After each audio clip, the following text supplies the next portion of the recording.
Aí hoje nós teremos, então, a presença também de autoridades conhecidas pelo público, ou porque foram eleitas, ou porque foram, Basília Rodrigues, que receberam a atribuição de assumir o ministério como o Ministério da Saúde, que é o caso de Queiroga.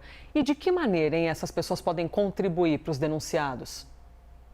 Olha, interessante, Elisa, esse gancho que você me dá, porque a gente está falando de pessoas que até pouco tempo atrás estavam no primeiro escalão do governo, não só o presidente, né, Jair Bolsonaro, mas os seus ministros ali. Eles eram responsáveis pelo comando do país, pelas principais decisões que eram tomadas naquela época do ponto de vista de política pública. E agora aparecem numa situação bem incômoda, como réus em um processo ou testemunhas de um processo que trata de tentativa de golpe no país. É a antidemocracia.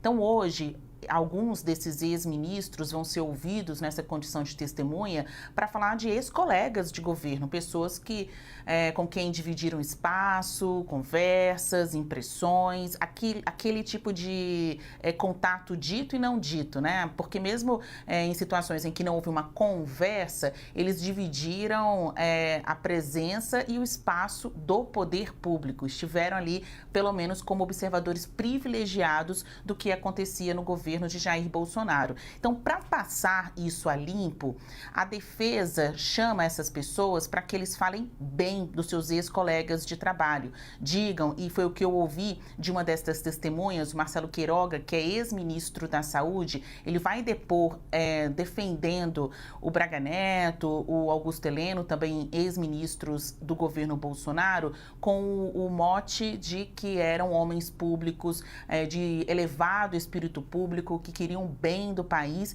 e não tomaram nenhuma atitude contra a democracia. Essa é a versão do Queiroga. Tem frase dele, já vai ser publicada no site da CNN Brasil. Ele lembra que quando chegou ao governo, para substituir Eduardo Pazuello, no auge da pandemia, com a crise institucional, esses dois outros ministros, Braga Neto e Augusto Heleno, deram, na avaliação dele, suporte dentro das suas pastas à questão da pandemia. Assim, os vejo como homens de elevado espírito público. Vou responder aos questionamentos das defesas no que diz respeito à minha participação no governo e como eu vejo estes ex-ministros como homens públicos e cidadãos brasileiros. É o clássico cidadão de bem, mas ele diz também estar sereno e na expectativa das perguntas que virão do juízo, ou seja, do próprio Poder Judiciário e da Procuradoria-Geral da República, que fala como acusadora.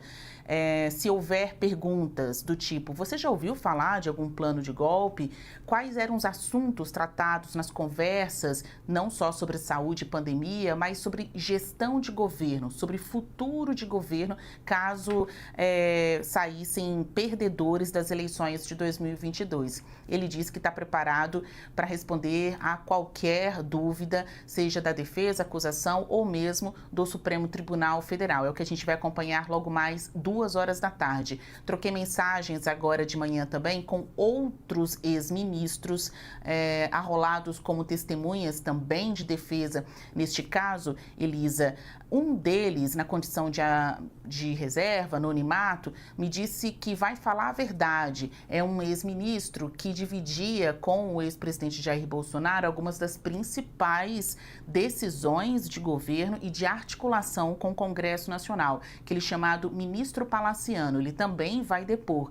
Respondeu, vou falar a verdade, mas preferiu não dar cara a tapa, né, dar o nome nessa breve conversa que tivemos agora para a publicação.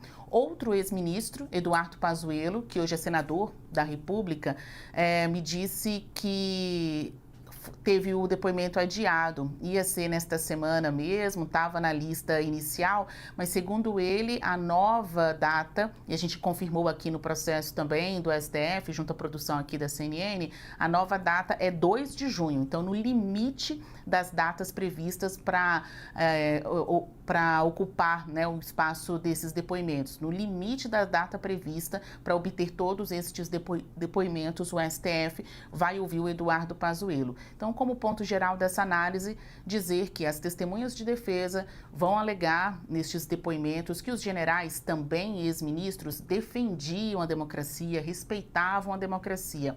É uma defesa individual destas pessoas que hoje são réus? Sim, mas não deixa de ser uma defesa de todo ex-governo, né? Ou seja, é um trabalho em coletivo, um trabalho conjunto para defenderem o que foi o governo de Jair Bolsonaro. Claro que todos eles guardam a vontade, o desejo de retornar ao comando do país nas próximas eleições. Basília Rodrigues trazendo esse contorno, hein, de todo esse julgamento e o momento de ouvir as testemunhas, que eles têm o direito de fazê-lo. Todas as defesas estão trabalhando, portanto, nós temos hoje essa retomada dos trabalhos no Supremo Tribunal Federal.